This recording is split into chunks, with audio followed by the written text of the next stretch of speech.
Thank you. Sorry, it's chaos. No. Thank you. It's a pleasure for me, not just Christine, but having been a faculty member for Brian. Right in here, and I'm going to ask. Brian studied applied math at Harvard College, where he graduated with honors in 2003. Prior to enrolling at the business school, he traded interest rate derivatives for Barclays Capital. Here at Columbia, he served as the co-chair of Cluster D, the co-president of the Harlem Tutorial Program, vice president of finance for the Family Business Club, and the inventor of a dance move that he calls the lasso.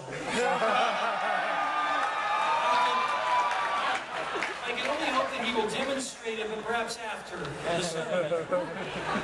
After graduation, Brian is headed to the other coast, to Newport Beach, California, where he will work at PIMCO. Ladies and gentlemen, Brian Hayes.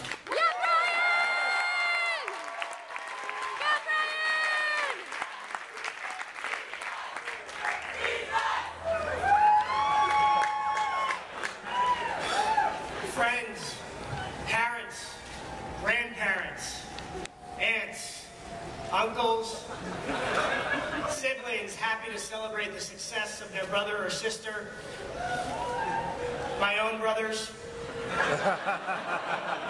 who are trying to distract me from the second row, esteemed faculty, David Duran,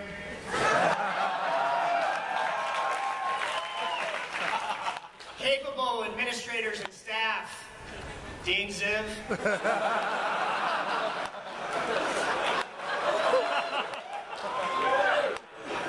law school students who decided our ceremony would be more fun, CEPA students trying to ask Henry Kravis for a job, and the class of 2011, I am honored to stand before you as the recipient of the Columbia Business School Award for Greatest Leader of All Time.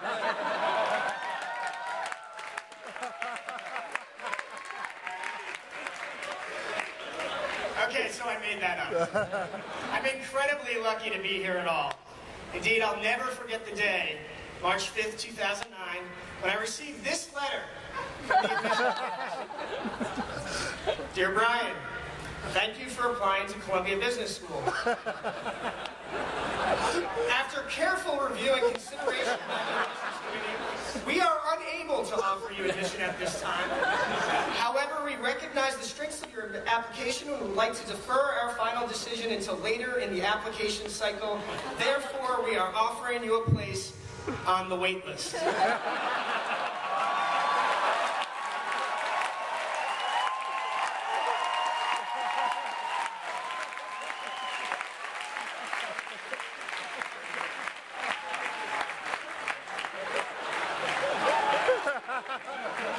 Not cool, Dean Hubbard. So yes, I was waitlisted, but today I think I know why. Back then, I didn't know the first thing about leadership. And in case you don't believe me, I brought evidence. As part of the core course on leadership, we received a personal leadership feedback. Remember these? Let me read you some of the qualitative feedback that I received from a former coworker of mine. And I quote, Brian can be narrow-minded and opinionated. This can cause him to ignore the input and opinion of others. In a group setting, Brian would do extremely well if he were in charge and others were forced to follow his command.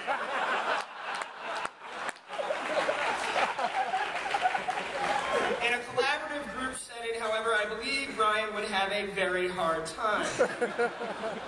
There's more, but it gets kind of mean. Needless to say, I started business school with a bit of a chip on my shoulder, but over the following 2 years, I learned more about success and happiness than I ever thought possible, and I'm grateful to everyone, faculty, staff, administrators, friends, family, and my fellow students for making me the happiest person I've ever been. So thank you all.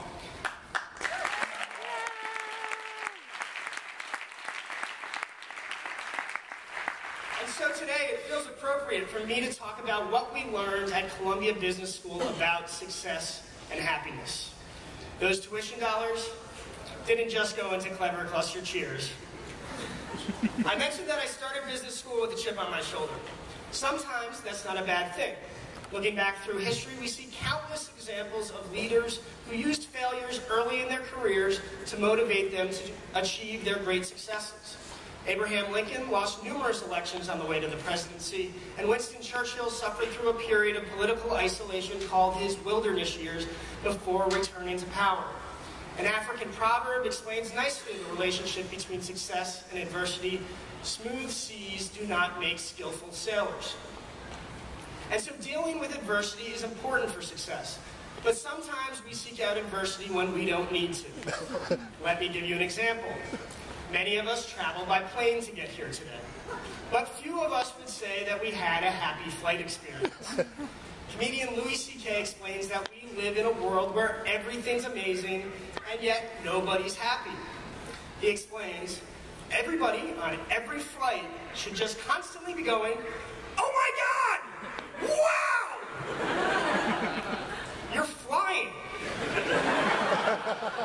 Let that sink in. You're sitting in a chair in the sky.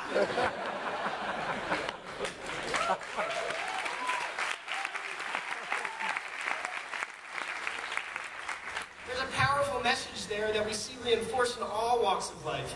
The people who are happiest are the ones who consider themselves fortunate.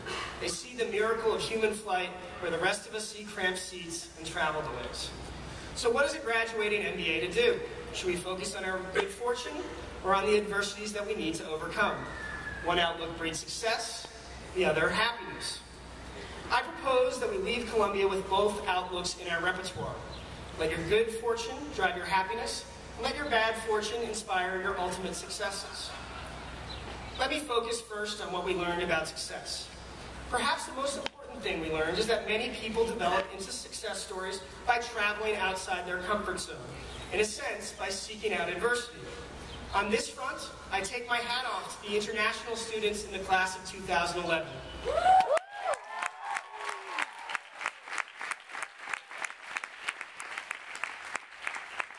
There's a joke that I like that goes like this. If someone who speaks many languages is called a polyglot, and someone who speaks 2 languages is bilingual, what do you call someone who speaks only 1 language? An American. So we don't make it very easy for international students. I can't imagine what it's like to take a class in a second language. And yet one of the best things about Columbia Business School is the opportunity to learn from people with different backgrounds and perspectives. And we Americans are grateful to all of you who come from around the globe for enriching the business school experience.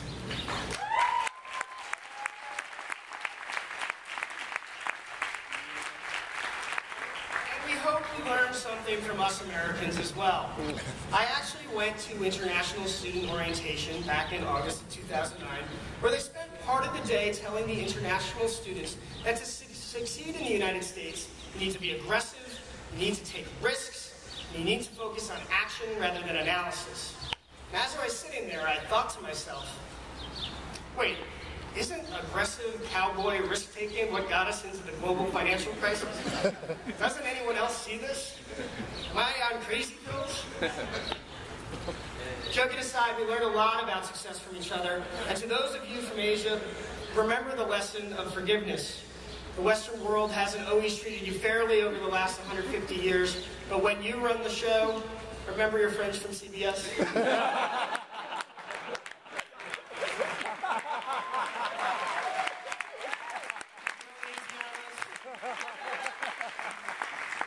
What else did we learn about success? Well, who took a course with Bruce Greenwald?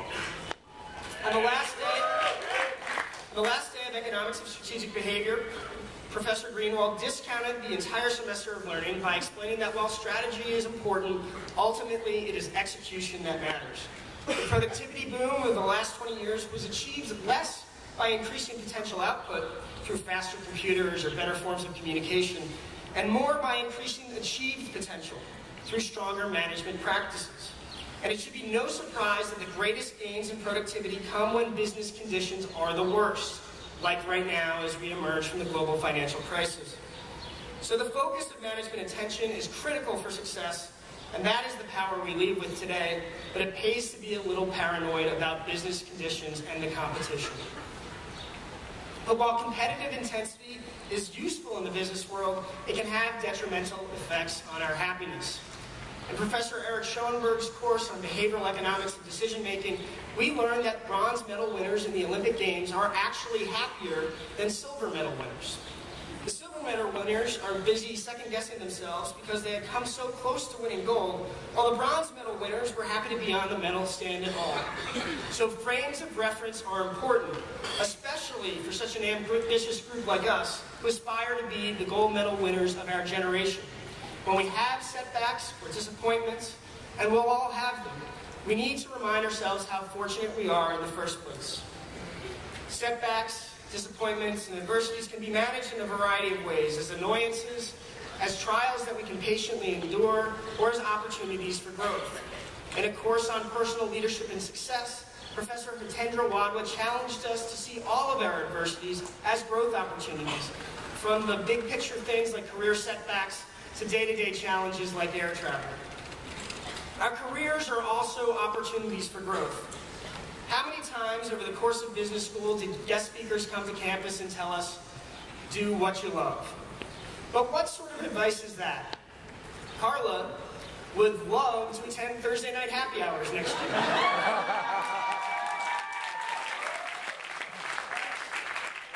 But no one will pay her to do that. If you flip that advice around, though, it makes more sense. Love what you do. And that should sound familiar to a lot of us. About a third of us took Professor William Dugan's course on strategic intuition called Napoleon's Glance. There we learned that Leonardo da Vinci, one of the greatest artists of all time, worked on commission, painting not what he wanted, but what his patrons paid him to do. And da Vinci left us with these words of wisdom: as you cannot do what you want what you can do. But be careful with this advice. Musicians Crosby, Stills, and Nash took it perhaps one step too far, singing, if you can't be with the one you love the one you're with. I'd say more here, but what happens in Puerto Rico stays.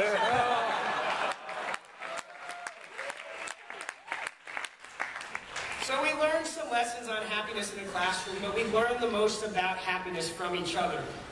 Business school students have a lot more fun than our graduate student peers, and the social experience is what makes the difference.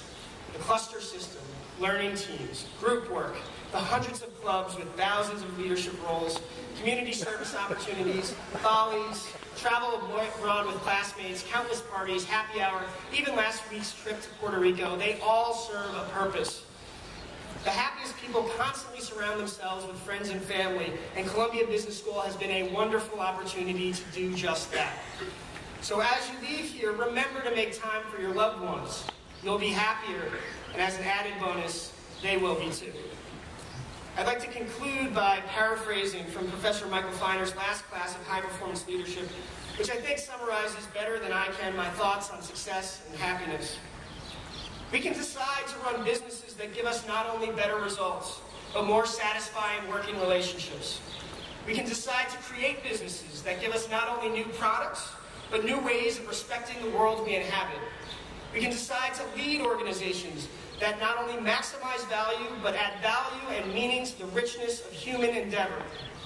Nelson Mandela once said, sometimes it falls upon a generation to be great. Ladies and gentlemen, class of 2011, we can be that generation.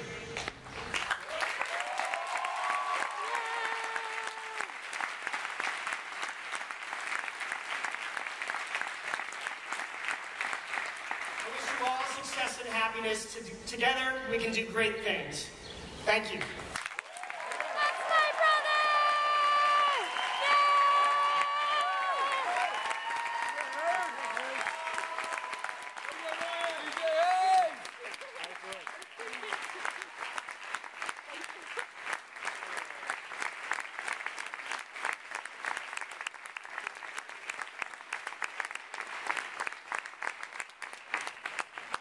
Thank you very much, Brian. Now, I know that I'm now standing between you and your friends and family. So